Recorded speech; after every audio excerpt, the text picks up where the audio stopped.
Hello दोस्तों, कैसे हैं आप सभी। दोस्तों, आप सभी का स्वागत है आपके अपने यूट्यूब चैनल एग्जाम डन पर। दोस्तों, मेरा नाम शोभित है। मैं आज आपको बेसिक कॉन्सेप्ट कराऊंगा इंडियन इकोनॉमी के, जिसमें आपके यूपीएससी से रिलेटेड या फिर एग्जाम से रिलेटेड बहुत क्वेश्चन पूछे जाते हैं। आपने देखा होगा यूपीएससी का अगर आप तैयारी कर रहे हैं, आपने यूपीएससी के एग्जाम पैटर्न को देखा होगा। उसमें सिर्फ आपकी बेसिक नॉलेज को परखा जाता है, प्रीलिम्स एग्जाम में और मेंस एग्जाम में भी। तो आपको बेसिक नॉलेज होनी बहुत ज़रूरी है। अगर आप यूपीएससी या फिर किसी भी स्टेट एग्जाम की तैयारी कर रहे हैं, उसके मेंस एग्जाम में और प्री एग्जाम में ये बातें जरूर पूछी जाती हैं। तो दोस्तों, मैंने ऑलरेडी एक लेक्चर अपलोड कर दिया है, उसको जाइए आप जरूर देखिए, क्योंकि उसमें मैंने बताया है कि जीडीपी क्या होती है, जीएनपी क्या होती है, एनडीपी क्या होती है और एनएनपी क्या होती है, किस प्रकार से उनको कैलकुलेट किया जाता है, भारत के अंदर कैसी जीडीपी रहती है और क्या फार्मूला है जीडीपी को निकालने का। वो सभी बातें मैंने ऑलरेडी डिस्कस कर ली हैं। दोस्तों, इस लेक्चर में या इस पार्ट में मैं आज डिस्कस करने वाला हूँ बैंकिंग सेक्टर के बारे में। बैंकिंग सेक्टर भारत के अंदर किस प्रकार से कार्य करता है और जो समितियां हैं वो उनकी रिकमेंडेशन क्या थी, ऊषा थोराट समिति क्या थी, नरसिम्हन समिति क्या थी, वो सभी बातें इस लेक्चर में डिस्कस करने वाला हूँ। दोस्तों, सबसे पहले मैं बात करता हूँ इसमें एक क्वेश्चन से लेकर, क्योंकि क्वेश्चन एक पूछा गया था 2022 में यूपीएससी के प्री में। ये क्वेश्चन है दोस्तों, इसको आप जरूर हल करिए और इसका जो आंसर होगा मैं वीडियो के अंत में जरूर दे दूंगा। इससे पहले आप देखिए कि with reference to the bank board bureau which of the following statement are correct. तो इसमें से आपको जो करेक्ट ऑप्शन है वो चूज करना है और आपको इसका आंसर कमेंट बॉक्स में भी दे सकते हैं। दोस्तों, इसका जो आंसर होगा मैं वो लेक्चर के अंत में जरूर दे दूंगा। दोस्तों, सबसे पहले मैं बात करता हूँ इसमें कि मुद्रा क्या है, मतलब मनी क्या है। आपके हाथों में मुद्रा होगी, 500 का या 2000 का नोट आप भी रखते होंगे या फिर आप उसका भी विनिमय करते होंगे, तो यही मुद्रा होती है। लेकिन दोस्तों, आपके मन में सवाल आएगा कि ये तो मुद्रा है, इसके बदले में हम सिर्फ, मतलब ये जो एग्जैक्ट वैल्यू नहीं है, इतनी वैल्यू जितने एक नोट है उसकी, अगर वैसे कागज का ही तो वैल्यू है उसकी, तो उसकी एग्जैक्ट वैल्यू नहीं है वो। उसकी वैल्यू एक आरबीआई के द्वारा मेंशन करी गई है और आरबीआई उसका देता होता है, और आरबीआई यानी सरकार कह देते हैं, क्योंकि सरकार ही तो आरबीआई है और आरबीआई ही सरकार है। सरकार उसकी एक किस्म से अदा करती है कि अगर आपके ये नोट कहीं भी आप लेके चले जाइए और उसको आप अगर कोई मना करता है, उसके जिम्मेदार हम होंगे। मतलब उसकी वैल्यू सरकार के द्वारा इतनी रखी गई है कि जिससे कि वो एक किस्म से उसका माध्यम बन जाए कि चीज़ों को खरीदने का। ठीक है दोस्तों, तो ये मुद्रा की एक बेसिक सी नॉलेज है, इसको जरूर ध्यान रखिए। अब मैं थोड़ा सा इसके बारे में बात करता हूँ कि इसका कार्य क्या है। एक तो होता है दोस्तों मीडियम ऑफ एक्सचेंज, एक होता है यूनिट ऑफ अकाउंट, एक होता है स्टोर ऑफ वैल्यू, एक होता है स्टैंडर्ड ऑफ डेफर्ड पेमेंट। तो दोस्तों, ये चार प्रकार के कार्य मुद्रा करती है। मुद्रा की बेसिक नॉलेज आपको होना बहुत जरूरी है, क्योंकि क्वेश्चन पूछा गया है। मैं अगेन आपको एक बार और बता दे रहा हूँ, आपको बीए इसके लिए बिल्कुल भी पीएचडी करने की ज़रूरत नहीं है, आपको सिर्फ बेसिक नॉलेज होनी ज़रूरी है। और ऑफिशियली बात है, आपके मन में सवाल आना चाहिए कि हमारे देश के अंदर जो मुद्रा है वो एक किस्म से एक वचन पत्र है। मतलब वचन पत्र का मतलब होता है एक किस्म से प्रोमिसरी नोट है, क्योंकि उससे पहले जो होता था प्राचीन काल के अंदर वो बार्टर सिस्टम होता था। फिर धीरे धीरे एवोल्यूशन आता गया और धीरे धीरे जो आदमी है वो सक्षम होता गया, तो अपने आप को भी उसने ट्रांसफॉर्म करना स्टार्ट कर दिया, मनी ने भी अपना आप को ट्रांसफॉर्म किया। और यही आज देखेंगे कि आज के टाइम में जो हम विनिमय का माध्यम कर रहे हैं वो डिजिटली रूप में भी कर रहे हैं। तो यही प्रकार है। तो दोस्तों, इन इन बातों को आपको जरूर ध्यान रखनी है। ये तीन प्रकार मैंने आपको बताए, आपको कि किस प्रकार से विनिमय का माध्यम होगा और कैसे यूनिट ऑफ अकाउंट होता है, स्टोर ऑफ वैल्यू होती है, ये होते हैं मनी के प्रकार। अब दोस्तों, थोड़ा सा एवोल्यूशन देख लेते हैं मनी का कि मनी क्या होती है। आपके मन में एक सवाल आएगा कि दोस्तों कि हम ज़्यादा पैसा क्यों नहीं छाप लेते, तो थोड़ा सा इसके बारे में भी मैं आपको बता देता हूँ। एक देश है दोस्तों युगांडा, अफ्रीका का एक देश है युगांडा। वहाँ पर अगर 1 किलो हमें आलू लेने के लिए जाना है, तो वहाँ पे क्या होता है दोस्तों, भर भर के वहाँ पे नोट लेके जाते हैं। तो यही कारण है कि अगर कोई देश अपने देश के अंदर कोई मुद्रा का ज़्यादा छपाव कर लेता है, मतलब वो अपने देश के अंदर, उसके पास इतने तो संसाधन है नहीं जितना वो करेंसी छाप के बैठ गया है। लेकिन हम अपने देश के अंदर ऐसा नहीं कर सकते, हमारे पास संसाधन जो संसाधन है, रिसोर्सेज हैं, वो भी बहुत लिमिटेड है। और हमारे पास जो इकोनॉमी है वो भी इतनी ज़्यादा बड़ी नहीं है कि हम उस पैसे को, उसका जो एवज में जो चीज़ रखी गई, क्या उस पैसे को हम उसके द्वारा दे पाए। दोस्तों, मैं आपको एक थोड़ा सा बेसिक सा नॉलेज दे देता हूँ इसके बारे में कि अगर हम अपने देश के अंदर करेंसी की, न्यू करेंसी की छपाई करते हैं, तो उसकी एवज में हम कुछ सोना हुआ या फिर कोई ऐसी धातु हुई, कोई कीमती चीज़ हुई या फिर कोई अनाज, ऐसी चीज़ वगैरह हम रखते हैं कि हमारे देश के अंदर अगर हम कभी भी कोई भी ऐसी परिस्थिति आ जाती है या ऐसी सिचुएशन आ जाती है कि अगर जो रुपए की वैल्यू है वो गिर जाती है, तो सरकार उसकी देता होगी कि आप अगर रुपए की मतलब चलन में नहीं आ रहा है, रुपए रुपए का कोई भी डिमांड नहीं है, तो आप हमारे पास से वो सोना लेके जाइए, क्योंकि हमने उस पे साइन किए थे कि मैं धारक को इतने रुपए देने का वचन देता हूँ। तो ये एक प्रोमिसरी नोट है जो सरकार वो उसका देता होती है।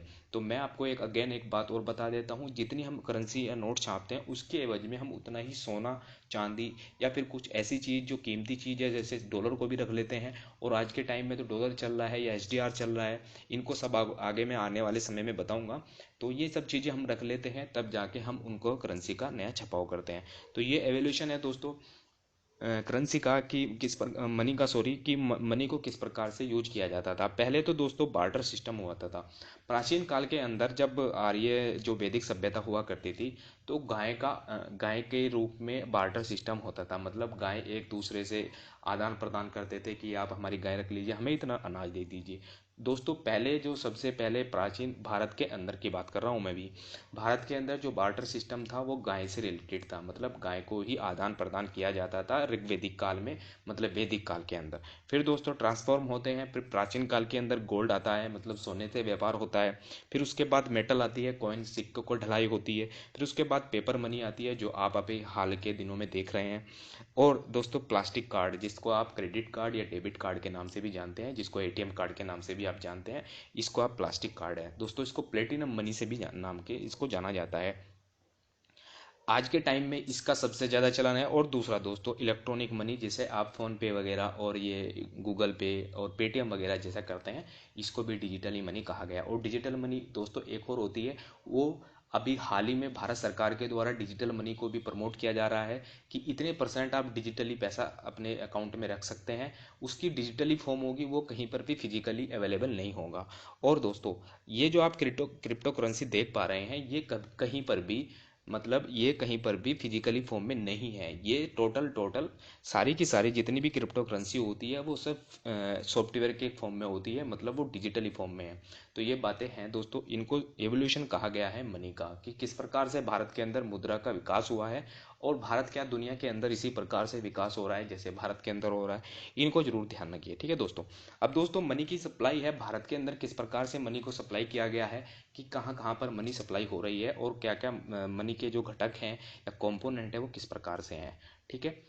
पहले तो दोस्तों मैं बात करता हूँ इसमें M1 की। M1 क्या होता है दोस्तों? मनी वन, मतलब मनी वन किस प्रकार की मनी, इन सभी वित्तीय संपत्ति के सम्मिलित किया गया है, जिसे आमतौर पर भुगतान के साधन के रूप में स्वीकार किया जाता है। ये भुगतान के साधन के रूप में है दोस्तों।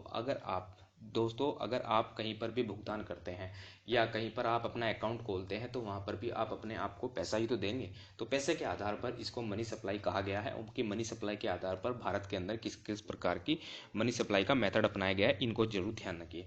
पहला है दोस्तों M1 के अंदर कौन कौन सी मनी सप्लाई आती है।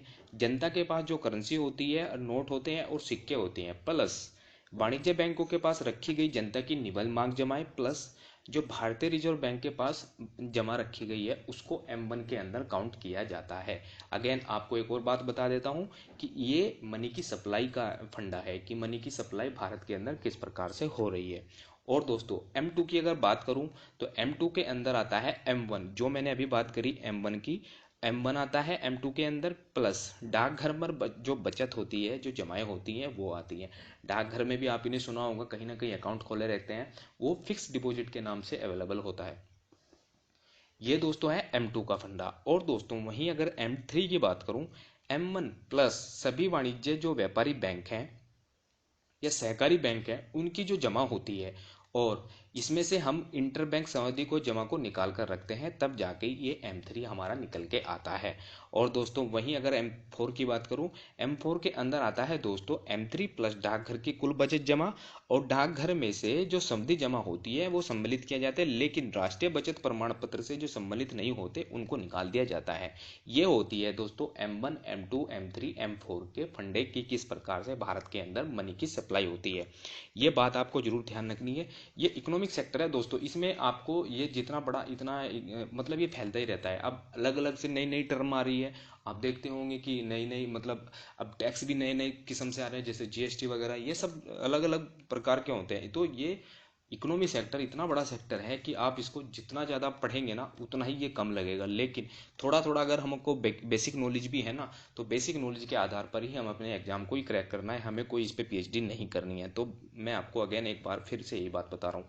अब दोस्तों जो मैंने आपके सामने M1 या M2 M3 M4 की बात करी, ये करी मुद्रा सप्लाई के बारे में बात। दोस्तों मुद्रा सप्लाई तो मैंने बात कर ली, ठीक है, और भारत सरकार के पास भी यही प्रकार से कार्य करती है, ये भी बात आप ध्यान रखना। दोस्तों जो बैंकिंग प्रणाली द्वारा बैंक मुद्रा का सृजन करने की अक्षमता होती है वो चार तरीकों पर निर्भर करती है। कौन कौन सी? पहला होता है बैंकिंग प्रणाली में जो नकदी की उपलब्धता होती है, और दूसरा होती है बैंकिंग प्रणाली के अंदर जो ऋण की इच्छा होती है, नकदी व बैंक जमाओं का अनुपात, देश के केंद्रीय बैंक की साख नीति। तो ये इस प्रकार से कार्य करती हैं, क्योंकि भारत के अंदर जो मुद्रा होती है दोस्तों, वो उससे आप ऋण भी ले सकते हैं। तो ऋण के आधार पर अगर आप अपने अकाउंट में ऋण लेंगे तो वो ही कार्य करेगी, और आप जमा भी उसको कर सकते हैं, तो जिससे अर्थव्यवस्था का चलन रहता है, अर्थव्यवस्था अपनी ग्रो करती रहती है। तो यही कारण है दोस्तों, इसको एक प्रोमिसरी नोट के माध्यम से हमें इसको लाया गया है, क्योंकि भारत के अंदर अगर हम ये चीज़ नहीं चलाएंगे, तो अगर बार्टर सिस्टम को ही यूज करके रखेंगे, तो बार्टर सिस्टम में तो बहुत ज़्यादा प्रॉब्लम आती है। किस प्रकार की प्रॉब्लम? अब हमें एक सोने की धातु खरीदनी है, और उसकी सोने की धातु की कीमत आज के टाइम में 60,000 रुपये के 10 ग्राम। अब 10 ग्राम हमें वो चीज़ लेने के लिए 60,000 रुपये देने पड़ेंगे। अब 60,000 के आप अगर देखेंगे तो 60,000 के इतने, मतलब अगर वजन भी तोलेंगे तो तब भी उतने उसके बराबर नहीं हो पाएगा। और 60,000 के अगर कोई किसान है, वो 60,000 का जाके अनाज देगा, तब जाके 1 तोला सोना लेके आएगा, मतलब 10 ग्राम का सोना लेके आएगा। तो ये प्रॉब्लमेटिक होता है। तो इसी प्रकार से इसको एक वचन पत्र के माध्यम से भी प्रयोग किया जाता है। यह बात आपको जरूर ध्यान रखनी है दोस्तों। एक होता है जो करेंसी डिपॉजिट रेशियो होता है, ये रेशियो मैं आगे आने वाले समय में बताऊंगा। लेकिन दो प्रकार के मुद्रा जमा अनुपात होते हैं, एक तो होती है मनी ऑफ सर्कुलेशन, एक होती है डिमांड डिपॉजिट यानी कि डीडी। तो दोस्तों अगर हमें जो सीडीआर निकालना है, जो मुद्रा का अनुपात निकालना है, तो वो निकाला जाता है मनी जो सर्कुलेशन में है, और उसको हम डिवाइड करते हैं जो डिमांड डिपॉजिट में। तो इस प्रकार से हमारा सीडीआर आ जाता है। ये क्वेश्चन पूछा जाता है दोस्तों, इनको मैं आपसे इनको हाईलाइट कर लेना या फिर इसको लिख लेना, तो इस प्रकार से ये क्वेश्चन जरूर पूछे जाते हैं। जो रिजर्व डिपॉजिट रेशियो है, वो बैंक लोगों के बैंक जमाओं के रूप में रखी गई मुद्रा का एक भाग है, और अपने पास आरक्षित मुद्रा के रूप में रखते हैं, और शेष राशि को विभिन्न निवेश प्रयोजनों के लिए ऋण देते हैं।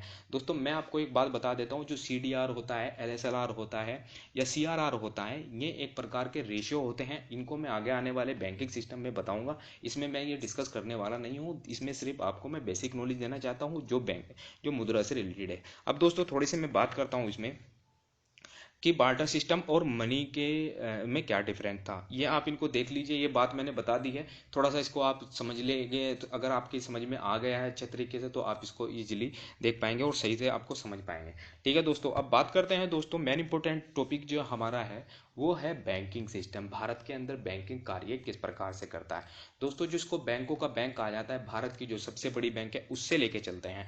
जिस प्रकार से हायरार्की बनी हुई है बैंकों के अंदर, इसी प्रकार से हमारे देश के अंदर पार्लियामेंट्री सिस्टम है। जैसे आप देखते होंगे सुप्रीम कोर्ट है, वो जुडिशरी सिस्टम है, और जैसे आप देखते होंगे भारत के अंदर पार्लियामेंट्री सिस्टम है, जैसे हमारे अंदर संसद है हमारे देश के अंदर। इसी प्रकार से सारी जगह हमारे देश के अंदर हायरार्की बनी हुई है। आरबीआई है, आरबीआई के नीचे छोटे छोटे बैंक आते हैं, वो सब के सब आरबीआई से बैंक से लोन लेते हैं। दोस्तों ये जो आरबीआई है, रिजर्व बैंक की स्थापना 1934 के अंदर अधिनियम के तहत होती है। और दोस्तों सबसे बड़ी बात इसकी क्या है कि ये बैंकों का बैंक है, मतलब ये बैंकों का बैंक है। ये कभी भी ना तो कोई पैसे जमा करता, ये आम आदमी से कोई भी पैसा नहीं ले सकता, या आम आदमी के ये कनेक्ट नहीं है, आम आदमी से बिल्कुल भी जुड़ा हुआ ये नहीं है। आम आदमी से कौन जुड़ा हुआ है? वो बैंक जो इसके नीचे आते हैं, जैसे वाणिज्य बैंक है, जैसे जो क्षेत्रीय ग्रामीण बैंक है, जैसे सहकारी बैंक है। तो ये तीन प्रकार के बैंक है जो भारत के अंदर कार्य करते हैं, जो आरबीआई से नीचे हैं। आरबीआई से नीचे जो पब्लिक को होल्ड करते हैं, पब्लिक के कार्यों को जो अंजाम देते हैं, वो होते हैं तीन बैंक: क्षेत्रीय ग्रामीण बैंक, सहकारी बैंक और वाणिज्य बैंक। इस प्रकार से भारत के अंदर बैंकिंग सिस्टम कार्य करता है। ये सब बात आपको जरूर पता होगी। अब आरबीआई के अंदर दो प्रकार के बैंक हैं, शेड्यूल बैंक और अनशेड्यूल बैंक। शेड्यूल बैंक के अंदर आते हैं commercial bank, corporative bank. Cooperative bank में एक और बैंक होता है दोस्तों, ये होता है क्षेत्रीय ग्रामीण बैंक। मतलब शेड्यूल बैंक के अंदर एक और बैंक होता है जो क्षेत्रीय यानी आरआरबी यानी रीजनल रूरल बैंक, आरआरबी जो होती है। दोस्तों आरआरबी की बात कर लेता हूं पहले। आरआरबी की स्थापना नरसिम्हा समिति की आधार पर गठन किया जाता है 1975 के अंदर। कार्य क्या होता है दोस्तों, अगेन मैं आपको एक और बात बता दे रहा हूँ, इन सभी का कार्य होता है सरकार के जो कार्य होते हैं उनको फैलाना। जैसे भारत के अंदर क्या होता है, लोन को प्रोवाइड कराना और जमा को स्वीकार करना, ये सब के सब सबसे बड़ा कार्य होता है बैंकों का। अगेन मैं आपको एक और बात बता देता हूँ, जो ये बैंक हैं ये बैंक अधिनियम आरबीआई के तहत ही गठन किया जाता है। 1949 का जो अधिनियम है उसके तहत ही बैंकिंग अधिनियम लाया गया था और बैंक को ही उनके तहत लाइसेंस दिए जाते हैं। तब में जाके आगे जो हमारी जनता है उनसे जुड़ते हैं और उनको ऋण प्रोवाइड कराते हैं, मतलब उनको लोन देते हैं और उनसे जमा स्वीकार करते हैं। तो जमा किस प्रकार से स्वीकार करते हैं, अब दोस्तों जो हम पैसा डिपॉजिट करते हैं और डिपॉजिट करने के आधार पर जो बैंक होते हैं वो हमको उस पर ब्याज देते हैं कि हमारे मेरे पास 1 लाख रुपए है, मैं बैंक में जाके जमा कर देता हूँ और बैंक मुझे उस पर हर साल 10% की दर से उसको वो हमें ब्याज देता है। उसका 10% कितना हो गया, आप बोल लीजिए 10,000 रुपये, वो 1 लाख के ऊपर हमें ऊपर देता रहेगा। तो इसी प्रकार से आमदनी किसकी हो रही है, आमदनी बैंक की भी हो रही है, क्योंकि बैंक उसको उस 1 लाख रुपए को क्या करेगा, आगे वो प्रोवाइड कराएगा लोन के रूप में। वो किसी को लोन देगा, वो 12% के लोन पर देगा, तो वो भी कहीं ना कहीं 2% अपना खर्चा भी निकालता है, कहीं अपनी जो स्टेशनरी का खर्चा निकालता है, जो एम्प्लॉयमेंट रखे हुए हैं वो भी निकालता है। तो इस प्रकार से भारत के अंदर जो ऋण का सिस्टम है वो चलता रहता है, क्योंकि हमारे पैसे से ही जो हम उसको डिपॉजिट देते हैं, डिमांड डिपॉजिट जिसे कहते हैं, वो देते हैं, तो वो उस प्रकार से आगे पैसे को ऋण देता है, वो उससे फायदा कमाता है, जिससे वो आगे आने वाले उसमें उसको भी डिपॉजिट करता है। ठीक है दोस्तों, ये बात आपको जरूर ध्यान रखनी है। अब इसमें जो रीजनल रूरल बैंक की मैं बात कर रहा हूँ, 3 प्रकार के बैंक मैंने आपको बताए शेड्यूल बैंक के अंदर, कमर्शियल बैंक, कॉर्पोरेटिव बैंक और regional rural bank. Regional rural bank की मैं बात कर रहा था, 1976 का एक अधिनियम लाया जाता है जिसमें क्षेत्रीय ग्रामीण बैंक की स्थापना होती है। इनको स्मॉल बैंक मैन बैंक के नाम से भी जाना जाता है।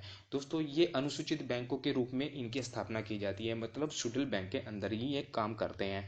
पहला बैंक दोस्तों एक जैसे असम ग्रामीण बैंक है, इलाहाबाद यूपी ग्रामीण बैंक है, बड़ौदा गुजरात ग्रामीण बैंक है, ये क्षेत्रीय ग्रामीण बैंक के कुछ उदाहरण हैं। मैं आपको उदाहरण देता रहूंगा, ठीक है दोस्तों। और सबसे बड़ी बात, ये पीएसबी के क्षेत्र के अंतर्गत इनको स्थापित किया जाए। पीएसबी का मतलब है पब्लिक सेक्टर बैंक, ये सार्वजनिक क्षेत्र के बैंक है। ये सार्वजनिक क्षेत्र का मतलब है कि सरकार का इसमें सबसे बड़ा स्टेक रहता है, सरकार की हिस्सेदारी सबसे बड़ी रहती है इसमें। अब दोस्तों कार्य क्या क्या बताया मैंने आरआरबी का, आरआरबी का जो कार्य है वही है जो वाणिज्य बैंकों का है, जो कॉरपोरेटिव बैंकों का है। क्या कार्य है कि ये जो बैंक होते हैं ये लोन प्रोवाइड करते हैं किसे, ग्रामीण क्षेत्र में, और सबसे बड़ा जो फोकस होता है इनका ग्रामीण क्षेत्र का होता है, किसानों का होता है।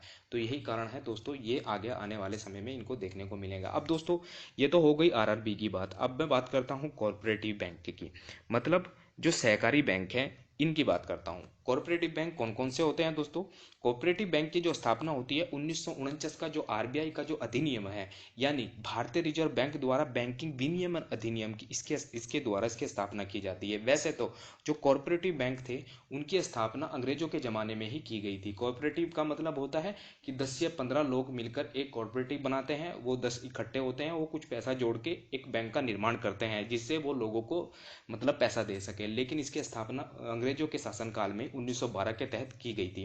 दोस्तों ये जो कोऑपरेटिव सोसाइटी जो कोऑपरेटिव बैंक जो पंजीकृत किए जाते हैं 1912 के अधिनियम के तहत ही किए जाते हैं। एक सहकारी सोसाइटी अधिनियम लाया गया था अंग्रेजों के ज़माने में 1912 में, तो ये उसके तहत ही इनको रजिस्टर्ड किया जाता है। कुछ व्यक्ति समूह बनाकर एक बैंक को स्थापित कर सकते हैं। ये कृषि व संबंध क्षेत्र, कुटीर उद्योग, ग्रामोद्योग के वित्त पोषण के उद्देश्य से स्थापित किए गए थे। दोस्तों एक और मैं इनकी बात एक और दोबारा से यही बता देता हूँ, इसके द्वारा यानी इनके कॉरपोरेटिव बैंकों के द्वारा, सहकारी बैंकों के द्वारा जमा स्वीकार की जाती है और साथ ही उधार देने का कार्य भी किया जाता है। मैंने आपको पहले क्या बात बताई थी कि 3 बैंक बताए, वाणिज्य बैंक है, जो रीजनल रूरल यानी क्षेत्रीय ग्रामीण बैंक है और सहकारी बैंक है। इनका तीनों का काम एक ही है, जमा स्वीकार करना और उधार देना, ऋण को उधार देना, जमा स्वीकार करके ऋण को उधार देना। तो यही कार्य इनके चलते रहेंगे। ठीक है दोस्तों, ये निर्णय प्रक्रिया एक वोट और एक व्यक्ति और एक वोट के सिद्धांत पर काम करते हैं। तो ये तो बात हुई दोस्तों कोऑपरेटिव बैंक की बात। अब कोऑपरेटिव बैंक के अंदर थोड़ा सा उदाहरण देता हूं कि कोऑपरेटिव बैंक होते कैसे हैं। दोस्तों आपने नाबार्ड का नाम सुना होगा।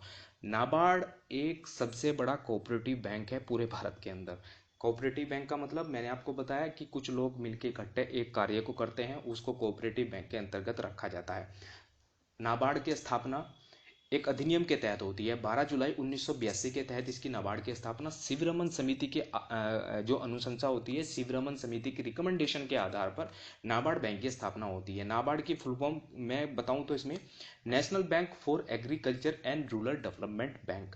दोस्तों इसका जो कार्य होता है वो कृषि से रिलेटेड जो भी लोन प्रोवाइड होते हैं, जैसे जिस प्रकार के, जैसे जो किसान लोग होते हैं हमारे, कोई उनको आधुनिक सामान खरीदना है, जैसे आपको उसको ट्रैक्टर खरीदना है या फिर कोई ऐसा उपकरण खरीदना है जिससे वो खेती कर सके, तो इस प्रकार का जो लोन प्रोवाइड कराती है वो नाबार्ड बैंक कराती है। ठीक है दोस्तों, ये इसकी सर्वोच्च संस्था है, मतलब सबसे बड़ी संस्था है इसकी सहकारी विभाग की। ठीक है दोस्तों, ये सब बातें हो गई। अब दोस्तों सहकारी बैंकों के कुछ प्रकार भी हैं जो छोटे लेवल पर, मतलब जो ग्रामीण लेवल पर कार्य कर रहे हैं। जो सहकारी बैंक हैं वो छोटे लेवल पर भी कार्य कर रहे हैं। इसमें जो सरकार जो सहकारी ऋण संस्थाएं होती हैं, जैसे होती हैं ग्रामीण सहकारी ऋण संस्थाएं, एक होती है शहरी सहकारी बैंक, एक होती है दोस्तों ग्रामीण सहकारी ऋण जो संस्थाएं होती है उसके अंदर ये दो आती हैं, एक होती है अल्पावधि संरचना के लिए, एक होती है दीर्घावधि संरचना के लिए। ये क्वेश्चन पूछे गए हैं, वही मैं आपको करा रहा हूँ, अदरवाइज मैं इसमें कुछ भी नहीं अलग से नहीं कराऊंगा। अब दोस्तों राज्य सहकारी जो बैंक हैं यानी स्टेट कोऑपरेटिव बैंक हैं, और जो डिस्ट्रिक्ट कोऑपरेटिव बैंक हैं, और दोस्तों एक होते हैं पब्लिक सेक्टर यानी कि पब्लिक अकाउंट कोऑपरेटिव बैंक। तो ये इस प्रकार के बैंक होते हैं जो अल्प अवधि की संरचना के होते हैं। 3 प्रकार के बैंक होते हैं। ये भी इनका अगेन क्या कार्य है, इनका भी वही कार्य है कि ऋण प्रोवाइड कराना ग्रामीण क्षेत्र के अंदर किसान लोगों को, और जमा को स्वीकार करना। लोन किस प्रकार का दोस्तों, ये एक किस्म से लोन पर किसानों को लोन देते हैं कि आप उपकरण ले लीजिए, मतलब खेतों को जोतने के लिए कुछ किस प्रकार का जमीन पर लोन ले लीजिए। तो इनका कार्य यही होता है। ये एक समिति होती है, सहकारी समितियां होती है, ये अपने लेवल पर कार्य करती हैं। अंडर किसके होती हैं, राज्य सरकार के अंदर। ये केंद्र सरकार से नहीं होती। लेकिन दोस्तों गवर्न कौन करता है, इनको आरबीआई ही करती है। आरबीआई ही इनके इनके नियम बनाती है। पहले नहीं होता था, पहले इनको अलग से गवर्न किया जाता था, लेकिन आरबीआई ने 3 साल पहले इसको एक अधिनियम लाया गया, अधिनियम के तहत इनको अपने अंडर में ले लिया गया। दोस्तों जितनी भी आरबीज हैं, जितनी भी रीजनल रूरल बैंक है, क्षेत्रीय ग्रामीण बैंक है, वो सब आरबीआई के अंडर आते हैं। ध्यान रखना दोस्तों, जो शहरी सरकारी बैंक हैं, शहरी सहकारी जो बैंक हैं यानी अर्बन कोऑपरेटिव बैंक, वो भी इसी प्रकार से कार्य करेंगे। ये कहाँ पे कार्य करेंगे, ये करेंगे जो डिस्ट्रिक्ट लेवल के अंदर हैं। अब डिस्ट्रिक्ट लेवल के अंदर दोस्तों इनमें आप देखें कोऑपरेटिव जो सोसाइटी होती है या फिर कोऑपरेटिव बैंक होते हैं, ये किस प्रकार से कार्य कर रहे हैं। लगभग पूरे देश के अंदर 97,410 कोऑपरेटिव बैंक हैं। वहीं रूरल के अंदर है 95,765 और अर्बन के अंदर है 1,645। ये पूरा का पूरा स्ट्रक्चर दिया हुआ है, इसको आप ध्यान से देखिए और ध्यान से आपको समझ में आ जाएगा कि भारत के अंदर कोऑपरेटिव सोसाइटी या कोऑपरेटिव बैंक किस प्रकार से कार्य कर रहे हैं। ठीक है, लॉन्ग टर्म में और शॉर्ट टर्म में। लॉन्ग टर्म का मतलब होता है दोस्तों, लॉन्ग टर्म में जो लोन को प्रोवाइड कराते हैं वो उनको लॉन्ग टर्म के बैंक कहा जाता है। शॉर्ट टर्म के बैंक होते हैं और SCRDB होते हैं, PCARDB बैंक होते हैं। ये इस प्रकार के बैंक है, छोटे छोटे लेवल के बैंक हैं। ये ज़्यादा बड़े काम नहीं करते, लिमिटेशन होती है इनकी। जैसे बड़े बड़े उद्योगों, आपको वाणिज्य बैंकों की, जैसे कमर्शियल बैंक है, कमर्शियल बैंक तो बड़े बड़े उद्योगों को बैंक लोन देते हैं, मतलब उनका कार्य बड़ा होता है। लेकिन ये ग्रामीण क्षेत्र के एक किस्म से ग्राउंड लेवल के काम करते हैं। जो हमारी जो नीड है, जो बेसिक आवश्यकता है, जैसे जिस प्रकार के मजदूर वर्ग होगा, किसान लोग हो गए, जो छोटे कारोबारी हैं, वो इनसे लोन लेते हैं और अपनी जमा को वो इनके पास रखते हैं। तो दोस्तों ये सब बातें मैंने आपको इसमें बता दी हैं कि किस प्रकार से जो PSC होती है, DCCB होती है, जिला स्तरीय बैंक होते हैं या फिर ग्रामीण स्तरीय कोऑपरेटिव बैंक होते हैं, ये कैसे कैसे कार्य करते हैं। अब दोस्तों जो हमारा मेन मोटिव रह गया वो रह गया कि वाणिज्य बैंक और सहकारी बैंक के अंदर अंतर क्या है। इनमें जो मेन इंपॉर्टेंट टॉपिक है इसको ध्यान रखिए दोस्तों। इसमें थोड़ा सा ये भी ध्यान रख लीजिए कि ये जो टैप कब के नाम से एक टास्क फोर्स है, इसका जो कार्य होता है दोस्तों, इसका कार्य होता है कि जो RRBs हैं, RRBs जो सहकारी कोऑपरेटिव बैंक हैं, उनकी जो नियम कायदे कानून होती है या फिर कोई ऐसी वहाँ पर शिकायत आ जाती है तो इसका गठन किया जाता है। टैप कब वो सब चीज़ें देखती है, मीटिंग करती है, या फिर कहीं पर ऐसी कोई दिक्कत आ जाती है तो वो टैप कब के सब देखती है। ये क्वेश्चन पूछे जाते हैं, ऐसे ऐसे ध्यान रखना ना दोस्तों। अब वाणिज्य बैंक और सहकारी बैंक में डिफरेंस क्या है, क्यों अलग अलग हैं ये। अब दोस्तों जो वाणिज्य बैंक होते हैं वो संसद द्वारा पारित अधिनियम के तहत गठित किए जाते हैं, लेकिन सहकारी बैंक अलग अलग राज्य द्वारा निर्मित सहकारी समितियों के अधिनियम के तहत गठित किए जाते हैं। और वहीं दोस्तों किसी राज्य जिले जहां विदेशी में भी इसकी शाखाएं खोल सकते हैं। कौन कौन खोल सकता है दोस्तों? वो खोल सकते हैं कमर्शियल बैंक। लेकिन जो सहकारी बैंक, कॉरपोरेटिव बैंक होते हैं, वो कहीं पर भी विदेश में जाकर कोई संस्था नहीं खोल सकते। वो अपने देश के अंदर या जिले के अंदर ही कार्य करते हैं। वाणिज्य बैंकों का जो बैंकिंग अधिनियम होता है 1949 की सभी धाराएं लागू आरबीआई के तहत वो पूर्ण नियंत्रण में होते हैं। और जो सहकारी बैंक होते हैं इस अधिनियम की कुछ धाराएं उन पर लागू होती है, आरबीआई का आंशिक नियंत्रण होता है। लेकिन अब जो हाल ही में 3 साल पहले जो अधिनियम लाया गया है वो आंशिक रूप से नहीं, अब वो पूरे क्षेत्र के रूप पे जो कॉरपोरेटिव बैंक है उनके ऊपर लागू होंगे जितने भी नियम है। क्योंकि आरबीआई ने ये कदम क्यों उठाया? आरबीआई ने कदम इस प्रकार से उठाया कि जो कॉरपोरेटिव बैंक है वो कहीं ना कहीं दिवालिया घोषित होने लग रहे थे, कि उनका पैसा सबसे ज्यादा एनपीए घोषित हो रहा था। एनपीए मैं आगे बताऊंगा एनपीए क्या होता है, यानी नॉन परफॉर्मिंग एसेट क्या होता है, वो सब बातें आगे बताऊंगा। दोस्तों अब बात कर लेते हैं, अपनी जो इंपॉर्टेंट टॉपिक है वो है हमारा, ये मैंने आपको बातें बता दी कि कमर्शियल बैंक और कॉरपोरेटिव बैंक में डिफरेंस क्या होता है। इनका डिफरेंस आप देख लीजिए, इनको जरूर ध्यान रखिए, इनसे आपको जरूर पता लग जाएगा। इनका ऑब्जेक्टिव क्या है, अवेलेबिलिटी फंड कितना है, इनका एरिया ऑफ ऑपरेशन कितना है, लिमिटेड है या फिर फंड कितना होता है, ये सब बातें मैंने कर ली है। अब दोस्तों कमर्शियल बैंक की बात करते हैं। कमर्शियल बैंक क्या होते हैं? दोस्तों कमर्शियल बैंक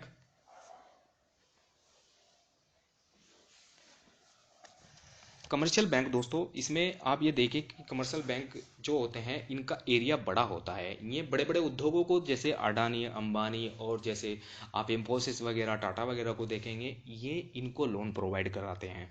लोन का मेरा मतलब है ये जमा भी स्वीकार करते हैं, इनकी छोटी छोटी ब्रांचें ग्रामीण क्षेत्रों में भी होती है, लेकिन ये पीएसबी होते हैं, सरकार का इनमें सबसे ज़्यादा स्टेक होता है।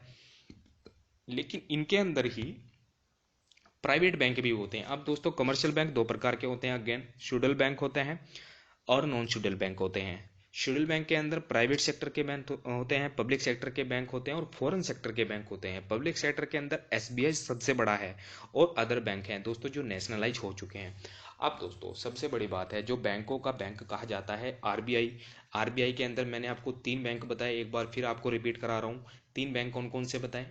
क्षेत्रीय ग्रामीण बैंक आरआरबीज यानी, और जो हमारी कॉरपोरेटिव बैंक है यानी कि सहकारी बैंक, और तीसरा है दोस्तों कमर्शियल बैंक जो सबसे बड़ा है, जो हमारे देश के अंदर सबसे बड़ी रीढ़ की हड्डी भी माना जाता है, एक बैकबोन भी माना जाता है हमारे देश का बैंकिंग सिस्टम का। और जो सबसे बड़ा जो कमर्शियल बैंक है वो है एसबीआई यानी स्टेट बैंक ऑफ इंडिया। पहले जो बैंक हुआ करता था स्टेट बैंक, ये विभिन्न ब्रांचों में था, जैसे state bank of Bikaner and Jaipur, state bank of Hyderabad, state bank of Mysore, state bank of Patiala, इनको इकट्ठा करके एक स्टेट बैंक बनाया गया और इसका स्टेक लगभग 17% से बढ़कर 22% हो गया। दोस्तों अब एसबीआई के अंदर जितने भी विलय हुए हैं, इसकी जो प्रतिशत, जो इसके मतलब आप फंड को कह लीजिए, जो फंड है वो 22% का है। अब दोस्तों विलय के लाभ क्यों, इनका जो विलय किया गया वो क्यों किया गया, क्या कारण था कि इनको विलय किया गया? अब दोस्तों इनके जो ट्रेजरी का ऑपरेशन होता था वो कम हो गया, ऑडिट कम हो गया, और जो प्रौद्योगिकी अधिनियम था उसके खर्चे में कमी आ गई, और दोस्तों तरलता बेहतर, मतलब लिक्विडिटी का एक बेहतर प्रबंधन हो सका, इसी प्रकार से इसका विलय किया गया था।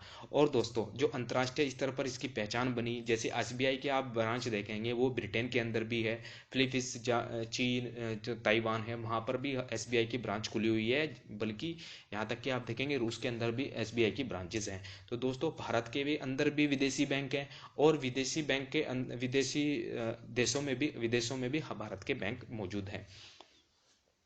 दोस्तों एसबीआई सबसे बड़ा बैंक है, इसको जरूर ध्यान रखें, ठीक है दोस्तों। अब मैं बात करता हूं दोस्तों, इसमें एक और जो इंपॉर्टेंट टॉपिक है जो आपके परीक्षा के लिहाज से इंपॉर्टेंट हो सकता है, कहीं ना कहीं जरूर क्वेश्चन पूछा जाएगा। यह है दोस्तों national credit control council. National credit control council की जो स्थापना होती है 1967 के अंदर होती है। इसका कार्य क्या होता है? राष्ट्रीय ऋण नियंत्रण परिषद का गठन किया गया ताकि समय समय पर ऋण के उपलब्ध संसाधनों का आकलन किया जा सके और विभिन्न क्षेत्रों के जो समान बीच उद्देश्यपूर्ण वितरण सुनिश्चित किया जा सके। 1969 में एक अध्यादेश के प्रख्यान के माध्यम से देश के अंदर जो 14 बैंक थे दोस्तों उनका राष्ट्रीयकरण किया गया, और जिसमें पंजाब नेशनल बैंक है, आईबीओ भी है और सिंडिकेट बैंक है। 1980 में 6 बैंकों का और राष्ट्रीयकरण किया गया। तो दोस्तों इनका राष्ट्रीयकरण करने का उद्देश्य क्या था, ये आपको बात ध्यान में आएगी। जो क्रेडिट कंट्रोल का मतलब क्या होता है दोस्तों, जो हमारे देश के अंदर जो लिक्विडिटी है, तरलता है, उसको सुनिश्चित करने के लिए, मतलब हमारे देश के अंदर जितनी भी लिक्विडिटी जो सर्कुलेशन में जो मनी है, सप्लाई है, तो कहीं ना कहीं वो लैक मार रही थी, कहीं ना कहीं वो गलत तरीके से यूज हो रही थी। तो उसको सुनिश्चित करने के लिए इसके नेशनल क्रेडिट कंट्रोल काउंसिल की स्थापना की जाती है। अब दोस्तों जो जो हमारे देश के अंदर नेशनलाइजेशन हुआ था, मतलब बैंकों का राष्ट्रीयकरण हुआ था, वो क्यों हुआ था, ये आपको जानना बहुत जरूरी है। बैंकों की जो सुविधा होती है और सेवाओं का विस्तार करना, आर्थिक विषमता को दूर करने हेतु, और बैंकिंग सेवाओं और सुविधाओं के लाभ समाज के सभी वर्गों तक, विशेषतः ग्रामीण क्षेत्रों के बैंक तक पहुंचाना ही इसका मकसद था कि हमें अब इसको नेशनलाइज करना चाहिए। दोस्तों उस टाइम पे सरकार किसकी थी? सरकार थी उस टाइम पे इंदिरा गांधी की, कांग्रेस की। ठीक है, यह बात आपको जरूर ध्यान रखनी है। आर्थिक विकास में तेजी लाना, बेरोजगारी को बैंकिंग सेवाओं सहायता का लाभ उपलब्ध कराकर उन्हें स्वरोजगार के जो लिए प्रेरित करना, जिससे मैं अपनी उन्नति के लिए मार्ग प्रशस्त कर सके। समाज के कमजोर वर्गों तथा प्राथमिकता प्राप्त क्षेत्रों के लोगों को बैंकिंग सेवाओं का माध्यम बनाना, मतलब जो ग्राउंड लेवल पर लोग हैं, जो मजदूर है, किसान हैं, उनको जोड़ना ही इनका मकसद था। अब दोस्तों अगर सरकार के अंडर में ये बैंक आ गए, पहले क्या होता था दोस्तों, इनके ये प्राइवेट सेक्टर के बैंक हुआ करते थे। जब ये सरकार के अंदर आ गए तो इनका कहीं ना कहीं ये पब्लिक सेक्टर बैंक बन गए, मतलब ये सार्वजनिक क्षेत्र के बैंक बन गए। अब सार्वजनिक क्षेत्र के बैंक बनने के साथ साथ जो ग्रामीण लोग हैं, जो गरीब गरीब तबके के लोग हैं, वो भी बैंक से जुड़ने लगे, और बैंक से जुड़ने के साथ साथ उनकी गतिविधियां और तेज होने लगी, आर्थिक, वो भी अपना आर्थिक गतिविधियों में योगदान देने लगे। तो इसी कारण से जो नेशनलाइजेशन करना है वो किया गया। ठीक है दोस्तों, ये बात आपको जरूर ध्यान रखनी है। अब दोस्तों जो प्राइवेट बैंक है इसकी भी बात कर लेते हैं। ये तो जो मैंने बात करी, ये बात की मैंने आपको पब्लिक सेक्टर के बैंक के बारे में। ठीक है, पब्लिक सेक्टर के बैंक किस प्रकार के बैंक होते हैं। अब दोस्तों प्राइवेट सेक्टर के बैंक भी बात कर लेते हैं। प्राइवेट सेक्टर के बैंक भी बहुत ज़्यादा योगदान दे रहे हैं आज के टाइम में। जो सबसे बड़े बैंक हैं उसमें आईसीआईसी बैंक है और एक्सिस बैंक है। ये सबसे बड़े बैंक हैं जो भारत के अंदर कार्य कर रहे हैं प्राइवेट सेक्टर के। इनका दोस्तों कहीं पर भी इनका ऐसा कोई योगदान नहीं है कि ये भारत, मतलब भारत सरकार का इनमें कोई ऐसा स्टेक नहीं है, और ये ओन किए जाते हैं एक प्राइवेट आदमी के द्वारा।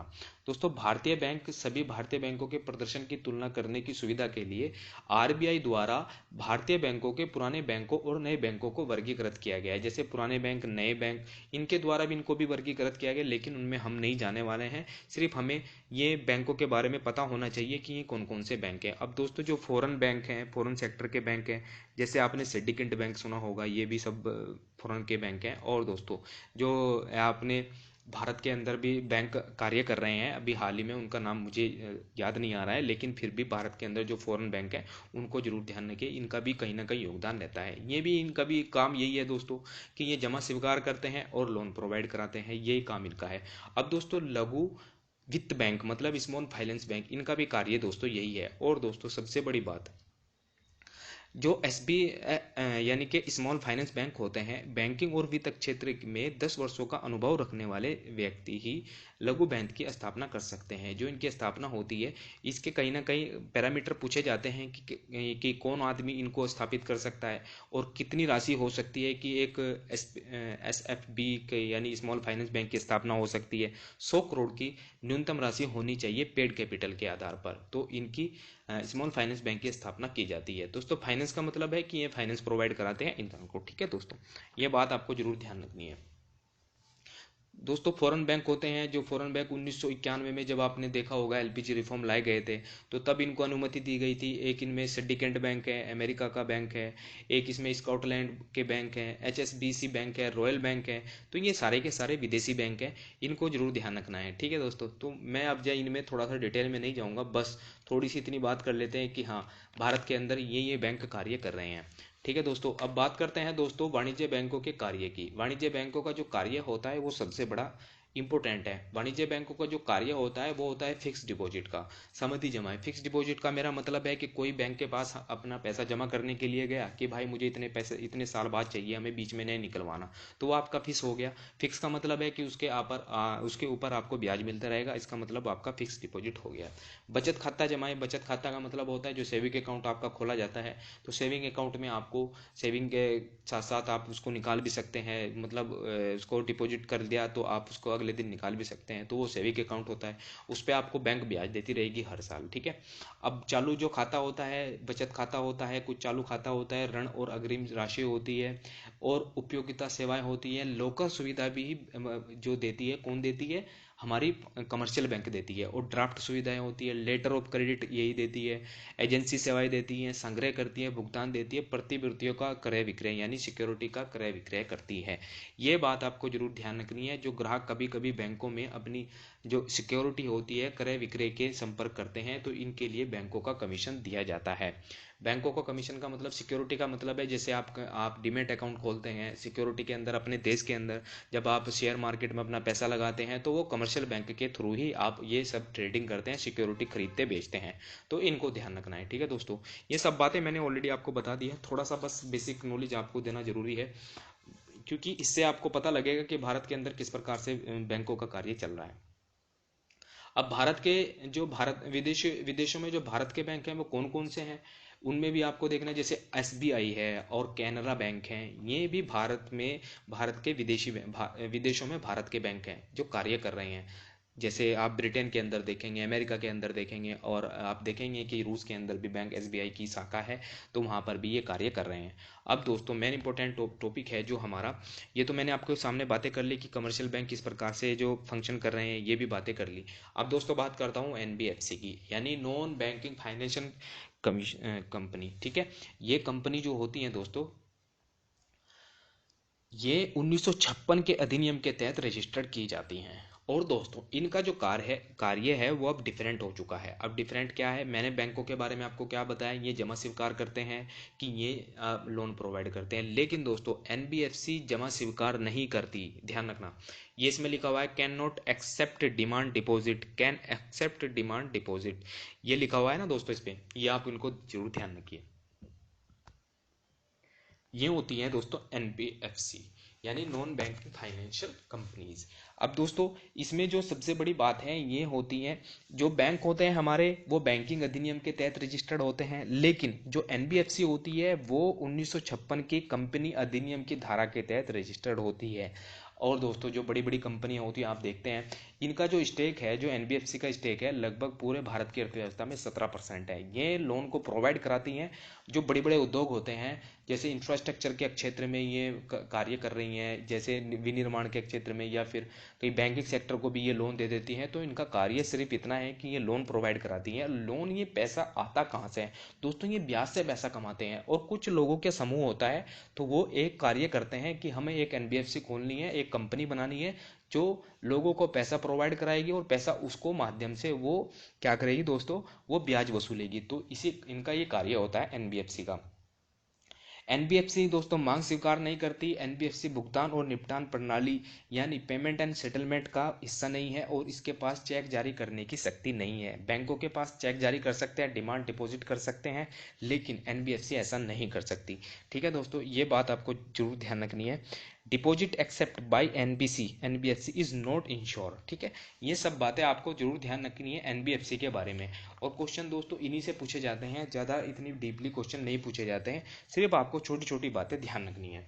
एनबीएफसी का जो विनियमन है, मतलब एनबीएफसी रिजर्व बैंक के जो वित्तीय कंपनी विनियमन नहीं करता, कुछ कंपनियां होती हैं जैसे आईआरडीए है, एनएचबी है यानी नेशनल हाउसिंग बैंक, और सेबी है, ये सब के सब ये एनबीएफसी तो हैं, तो इनको ध्यान रखना है।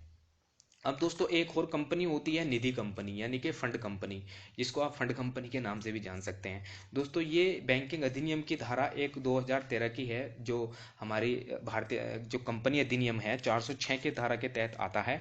तो ये निधि कंपनियां कौन होती हैं दोस्तों, कुछ लोग होते हैं एक निधि को यानी कि एक फंड को इकट्ठा करते हैं, वो आपस में ही लेन देन करते रहते हैं, उनको कहता है दोस्तों निधि कंपनियां। तो निधि कंपनी रजिस्टर्ड होती हैं, लेकिन सरकार के जो आरबीआई है, आरबीआई उन पर निगरानी रखती है। तो कहीं ना कहीं ये क्वेश्चन जरूर पूछे जाते हैं निधि कंपनियों के बारे में। दोस्तों ये देख सकते हैं आप निधि कंपनियों क्या क्या इनके फीचर्स हैं, निधि कंपनियां, डिसएडवांटेज क्या है कंपनियों के, और इनका रीजन क्या है कि ये ओपन क्यों की जाती है, इनकॉर्पोरेट हैं, और कंपनी होती क्या है। तो थोड़ा सा इनको ध्यान रख लीजिए। अब दोस्तों मेन इंपॉर्टेंट टॉपिक है जो हमारा बैंकिंग सेक्टर के क्षेत्र में या फिर इसके क्षेत्र में बहुत ज़्यादा इंपॉर्टेंट होता है कि सुधार कौन कौन सी कमेटियाँ पूछी जाती हैं, क्योंकि यूपीएससी की जो फेवरेट चीज़ होती हैं वो होती हैं जो उनके अधिकारी होते हैं वो क्या क्या रिकमेंडेशन देते हैं जब वो उनकी समिति गठित की जाती है। तो यूपीएससी की सबसे ज़्यादा जो फेवरेट टॉपिक होते हैं वो होते हैं समितियों को लेकर, तो समिति हैं। तो ये जो हुसा थोराट समिति है दोस्तों, ये एनबीएफसी के रिगार्डिंग लाई गई, मतलब एनबीएफसी के अंदर रिफॉर्म लाने के लिए उषा थोराट समिति को लाया जाता है।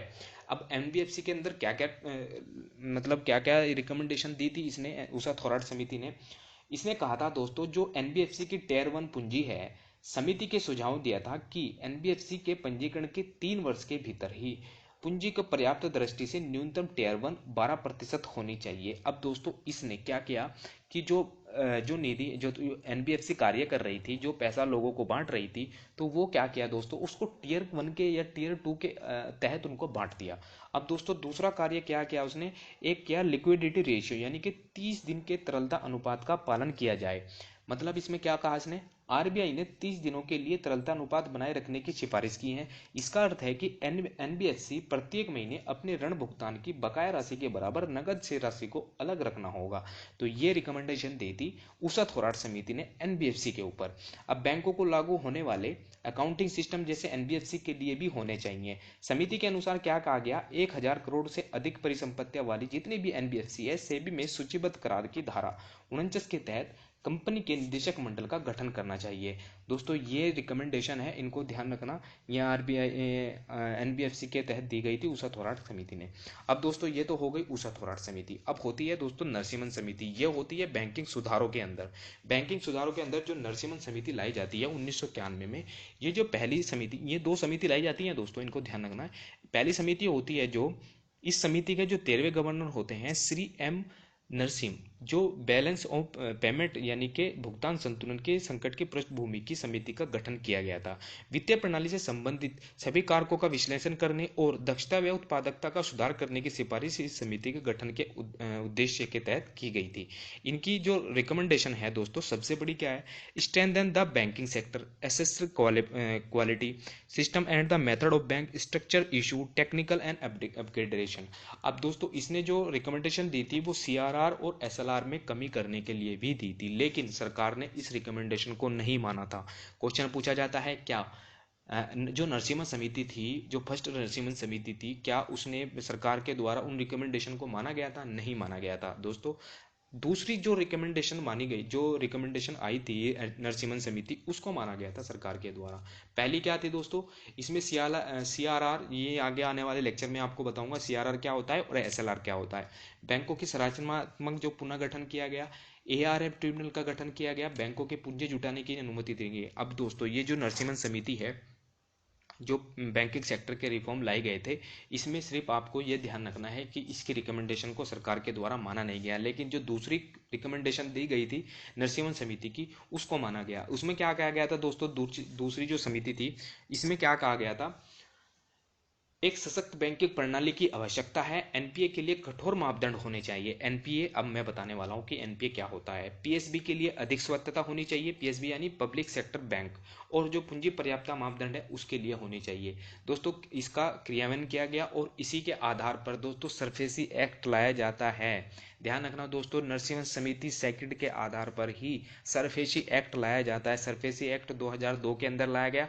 1999 में 17 बैंकों की स्वायत्तता के पात्र माने गए और समिति के जो सिफारिश थे उनके आधार पर ही सरफेसी अधिनियम लाया जाता है। सरफेसी अधिनियम का मतलब होता है दोस्तों, वो जो कार्य जब एनपीए कोई एसेट हो जाता है तो उसका निवारण करने के लिए सरफेसी एक्ट की स्थापना की जाती है। ध्यान रखना दोस्तों, और फिर इसी के आधार पर एक 2008 में आर्थिक संकटों से निपटने के लिए एक बैंकिंग अंतर्राष्ट्रीय समकक्षों की तुलना में कई अदर बेहतर हुए थे। और दोस्तों एक निदेशक मंडल के स्वतंत्र मुद्दे पर सरकारी 2000 अनुमति प्राप्त होना, इसके लिए ही एक हाल ही में एक इंद्रधनुष योजना भी सरकार के द्वारा लाई गई है। अब इंद्रधनुष योजना बहुत इंपॉर्टेंट है, क्वेश्चन आपसे पूछा जाता है कि इंद्रधनुष योजना के क्या क्या प्रावधान है और सरकार के अंदर बैंकिंग रिफॉर्म लाने के लिए ये किस प्रकार की योजना है। दोस्तों जो इंद्रधनुष योजना है, ए से लेकर आपने उसके इंद्रधनुष के अंदर जैसे विबजोर के नाम से भी जानते हैं, विबजोर आपने देखे होंगे, उसमें 7 कलर होते हैं। 7 कलरों के माध्यम से ए से लेकर जे तक के अल्फाबेट शामिल किए गए हैं। अब इनका जो अल्फाबेटिक नाम है, इनका अलग अलग से इनको नाम वाइज रखा गया है। ए से होता है दोस्तों अपॉइंटमेंट, यानी सरकारी बैंकों में जो चेयरमैन होते हैं, मैनेजिंग डायरेक्टर होते हैं, पद के 2 हिस्से को उनको बांटा गया है, non executive chairman, MD and CEO. इन दोनों पदों को जो समेत होते डायरेक्ट की नियुक्ति प्रतिक्रिया की एक पारदर्शी माध्यम से की जाएगी। अब दोस्तों जो बी है, बैंक बोर्ड ब्यूरो, अब मैं आपको देता हूं सवाल जो मैंने आपसे शुरू में क्वेश्चन पूछा था, बैंक बोर्ड ब्यूरो, इसका क्वेश्चन अब आप आंसर दे सकते हैं। ध्यान रखना दोस्तों, बैंक बोर्ड ब्यूरो में अंदर 6 सदस्यों वाले इस ब्यूरो का काम उच्च पदों पर नियुक्ति और बैंकों की लॉन्ग टर्म रणनीति तैयार करना होगा। दोस्तों पहले जो ऑप्शन में पूछा था, पहला ऑप्शन ही आपको पढ़ते ही उस क्वेश्चन का आंसर मिल जाएगा। उसमें क्या कहा गया है कि बैंकों के अंदर जो आरबीआई का जो गवर्नर होता है वो बैंक बोर्ड और ब्यूरो का ही क्या होता है, एग्जीक्यूटिव या सीईओ होता है। तो वो क्वेश्चन गलत हो जाता है। वही स्टेटमेंट गलत होते ही सर आपका जो आंसर होगा वो बी हो जाएगा, तो उसको आप जाके करेक्ट कर सकते हैं। अब सी के तहत क्या आता है दोस्तों, कैपिटलाइजेशन, और डी के तहत क्या आता है, डी स्टेटिंग ऑफ बैंक, और ई के तहत आता है एम्पावरमेंट, और एफ के तहत आता है अकाउंटेबिलिटी, और क्या होता है फ्रेमवर्क एफ अकाउंटेबिलिटी, और जी के तहत आता है दोस्तों गवर्नेंस। तो ये इंद्रधनुष की एक योजना थी जो सरकार के द्वारा भी हाल ही में लाई गई है। अब दोस्तों मेन इंपॉर्टेंट टॉपिक टाइप है एनपीए के बारे में कि एनपीए क्या होता है। एनपीए होता है दोस्तों नॉन परफॉर्मिंग एसेट, यानी कि गैर निषादित परिसंपत्तियां। गैर निषादित परिसंपत्तियां किस प्रकार की, कि जो बैंकों ने, जो सभी बैंकों ने लोन प्रोवाइड किए हैं, उनका अगर 90 दिनों के अंदर वो लोन या उनकी किस्त या उनका मूलधन वापस नहीं आ रहा है तो वो एनपीए घोषित हो जाता है। और भारत के अंदर ये बैंकिंग सेक्टर के अंदर सबसे बड़ी समस्या है दोस्तों। अगर इसमें भारत में अब से 2014 से पहले लगभग भर भर के लोन बांटे गए थे। 2014 से पहले भर भर के लोन सरकार के द्वारा या फिर पब्लिक सेक्टर बैंक के द्वारा और जो प्राइवेट सेक्टर बैंक के द्वारा, उनके द्वारा बैंकों जो ग्रामीण क्षेत्र हैं, जो दुनिया को मतलब लोन बांटे गए, भारत के अंदर लोन बांटे गए, और फिर वो हो गए एनपीए। एनपीए मतलब 90 दिन के अंदर वो एसेट नहीं गए। दोस्तों ये भी टाइप होते हैं कि किस प्रकार के टाइप होते हैं एनपीए के अंदर। एक होता है दोस्तों सब स्टैंडर्ड, एक होता है डाउटफुल एनपीए। मतलब सब स्टैंडर्ड होता है जो कंटिन्यू अपनी जो किस्त है, जो मूलधन है वो जमा कर रहा है, वो होता है सब स्टैंडर्ड मेथड। और दोस्तों एक होता है स्पेशल मेंशन अकाउंट, और एक होता है डाउटफुल एसेट, जो 12 महीने तक कोई भी उसने किस्त जमा नहीं की या फिर उसने ऐसा कुछ नहीं कार्य किया जिससे सरकार को लगे। ठीक है दोस्तों, एनपीए एनपीएस दोस्तों एग्रीकल्चर के क्षेत्र में भी दिया जाता है। वो दिया जाता है दोस्तों फसल के आधार पर, कि फसल के आधार पर मतलब 2 फसल अगर नहीं हुई, 2 फसल तक पैसे नहीं आए तो वो एनपीए घोषित हो जाता है। तो ये एनपीए के डाउट हैं। तो एनपीए में अंदर टाइप हैं, किस प्रकार के टाइप होते हैं एनपीए में। ठीक है, अब दोस्तों एक स्ट्रेटेजिक डाउट रिस्ट्रक्चरिंग एसडीआर की गठन किया जाता है कि जो हमारा एनपीए है उसको रिस्ट्रक्चर करने के लिए, ठीक है, एक योजना भी लाई जाती है 5:25 योजना होती है दोस्तों। यह योजना बैंकों का विभिन्न परियोजना से नकदी प्रवाह बनाने के लिए 5 से 7 वर्षों में पुनः वित्तीयन के साथ 25 से 20 वर्षों की लंबी अवधि के ऋण की अनुमति देती है। दोस्तों एक बेड बैंक के नाम से स्थापना की जाती है सरकार के द्वारा। बेड बैंक क्या होता है, बेड बैंक वो बैंक होता है जो सरकार के द्वारा जितने भी मतलब एनपीए घोषित हो चुके हैं, जो एनपीए घोषित होते हैं, उनको रिस्ट्रक्चर करने के लिए, उनको वसूली करने के लिए बेड बैंक की स्थापना की जाती है। दोस्तों सरकार ये बैंक जो होते हैं बेड बैंक को ये बेच देते हैं, फिर उनकी वो किसी भी प्रकार से साम दाम दंड भेद के आधार पर वो उनकी वसूली करती है जो एनपीए हो रखे हैं। मैं आपको बता देता हूं अगेन दोस्तों, आज के टाइम में जो एनपीए है, जो सरकार के सिर का सबसे बड़ा दर्द है, लगभग 10 लाख करोड़ रुपए एनपीए हो चुके हैं भारत सरकार के। ध्यान रखना दोस्तों, भारत की जीडीपी के, भारत के इसमें। अब दोस्तों इनको इनका निवारण के लिए क्या क्या प्रावधान लाए गए हैं। एक लाया गया है दोस्तों एनपीए के अंदर, एक है मैंने आपको सरफेसी एक्ट बताया था, एक है इंसॉल्वेंसी कोड 2016 का। ये जो सरफेसी एक्ट है ये भी एनपीए से रिगार्डिंग है। अगर कोई अपने एनपीए को घोषित कर देता है कोई बैंक, तो सरफेसी एक्ट के तहत उसको एक किस्म से उसको कार्रवाई करने का मौका मिल सकता है कि आपको ये पैसा हमें देना होगा। और इंसॉल्वेंसी बैंक्रप्सी कोड के आधार पर क्या कहा गया कि जो जो जो मतलब वो हो जाती है, जैसे दिवालिया घोषित हो जाती है कोई कंपनी, तो सरकार या फिर कोई बैंक होती है उसको अपने अंडर ले लेती है और उसकी अगुवाई कर लेती है और उसकी वसूली करती है। ठीक है दोस्तों, ये बात आपको जरूर ध्यान रखनी है। सरफेसी एक्ट के बारे में मैंने बता दिया क्या होता है।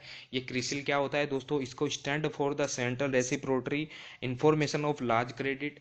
इसको जो आरबीआई इसको सेटअप करती है, कलेक्ट करती है store of the disseminable data and the borrower credit exposure including special mention account. तो ये क्रिसिल के बारे में थोड़ी सी इन्फॉर्मेशन है, इसको जरूर पढ़ लेना। ठीक है दोस्तों, एक होता है दोस्तों अम्बुड्समैन।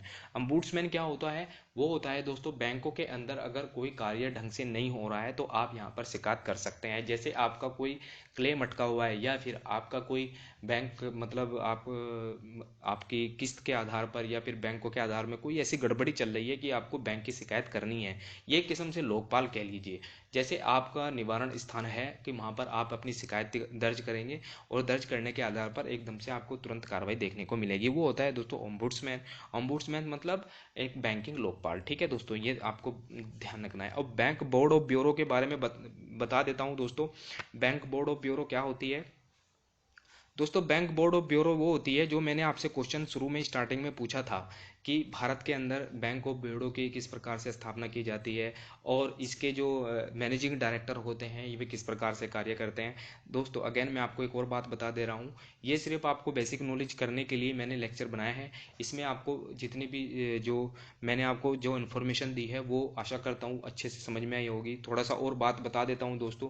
कुछ बैंक होते हैं दोस्तों, थोड़ी सी टर्म जो यूज की जाती है, जो महत्वपूर्ण जो इंपॉर्टेंट टर्म होती हैं उनको ध्यान रख लीजिए। एक वाइट लेबल नाम के एटीएम होते हैं। इनको जो एटीएम आपने देखे होंगे शहरों में कस्बों में कहीं ना कहीं एटीएम देखे होंगे, तो उनको दो कैटेगरी में बांटा गया है। एक होता है ब्राउन लेवल एटीएम, एक होता है white level ATM. Brown level ATM होते हैं दोस्तों जब बैंक अपने एटीएम से संबंधित कामकाज को किसी तीसरे पक्ष को सौंप देते हैं तो उस तीसरे पक्ष द्वारा स्थापित एटीएम ब्राउन बैंक एटीएम कहलाते हैं। और वहीं अगर मैं व्हाइट लेवल एटीएम बैंक की बात करूं, गैर बैंकिंग संस्था के जो स्वामित्व वाले एटीएम की, उनको व्हाइट लेवल एटीएम बैंक कहा जाता है। दोस्तों शैडो बैंक भी होते हैं। शैडो बैंक का कार्य क्या होता है, अंतर्राष्ट्रीय स्तर पर वित्तीय प्राधिकरण के बीच समन्वय का कार्य करने वाली संस्था, जैसे फाइनेंशियल लिक्विडिटी स्टेबिलिटी के अनुसार बैंकिंग प्रणाली के बेहतर वित्तीय लेन देन का कार्य करने वाले व्यक्ति या संस्थानों को शैडो बैंक की श्रेणी में रखा गया है। वहीं कोर बैंकिंग होते हैं। कोर बैंक कौन कौन से होते हैं दोस्तों, कोर बैंक की जो फुल फॉर्म होती है centralise online real time environment. यह केंद्रीकृत बैंक की एक ऐसी प्रणाली है जिसके द्वारा इस प्रणाली में संबद्ध सारे बैंक विकेंद्रीकृत या केंद्रीकृत डाटा का केंद्रों का उपयोग लेन देन के माध्यम से सौदा करने के लिए करते हैं। दोस्तों ये होते हैं core banking. Lead bank scheme होती है। तो ये छोटे छोटे से टर्म हैं, इनको ध्यान रखना है। इससे आपके क्वेश्चन आपके जो भी होगा वो हो जाएगा। ठीक है दोस्तों, सरफेसी एक्ट के बारे में मैंने आपको बता दिया और बैंकिंग लोकपाल के बारे में मैंने आपको बता दिया, मतलब ओम्बुड्समैन के बारे में। और होता है दोस्तों एक एग्जिम बैंक, भारतीय आयात निर्यात यानी कि एक्सपोर्ट इंपोर्ट बैंक। वस्तुतः भारत के विदेश व्यापार या वित्त पोषण करने, उन्हें सुविधा प्रदान करने, बढ़ावा देने के लिए 1982 में गठित किया गया था, जो एग्जिम बैंक है दोस्तों। ठीक है, भारत सरकार के पूर्ण स्वामित्व वाली यह संस्था है। इसका जो स्टेक है दोस्तों भारत सरकार का सारा का सारा है। और एग्जिम बैंक विदेशों में वित्तीय संस्थानों या क्षेत्रीय विकास बैंकों या फिर संप्रभुक सरकारों और अन्य संस्थाओं के लाइन ऑफ क्रेडिट यानी कि एलओसी प्रदान करता है। तो ये एलओसी का यानी एग्जिम बैंक का एक कार्य है। ठीक है दोस्तों ये जितनी भी मैंने आपको बातें बताई हैं इसमें कोर सेक्टर से रिलेटेड, बैंकिंग सेक्टर से रिलेटेड, एनबीएफसी से रिलेटेड, मुद्रा से रिलेटेड, आशा करता हूँ आपको ये सब चीज़ें समझ में आई होगी। अगर लेक्चर दोस्तों अच्छा लगा है तो मुझे कमेंट बॉक्स में बताना जरूर, क्योंकि इससे आपको अगर मुझे अच्छे से थोड़ा सा अगर इसमें कोई गलती है या फिर कोई ऐसी चीज़ मैं छूट गई है तो आप मुझे इसमें कमेंट बॉक्स में ज़रूर बता सकते हैं। दोस्तों चैनल को सब्सक्राइब कर लीजिए और वीडियो को लाइक करना मत भूलें और जितनी भी आपके नोटिफिकेशन मिलती रहे बेल आइकन को भी जरूर दबा दीजिए। थैंक यू दोस्तों, मिलते हैं अगले वीडियो में।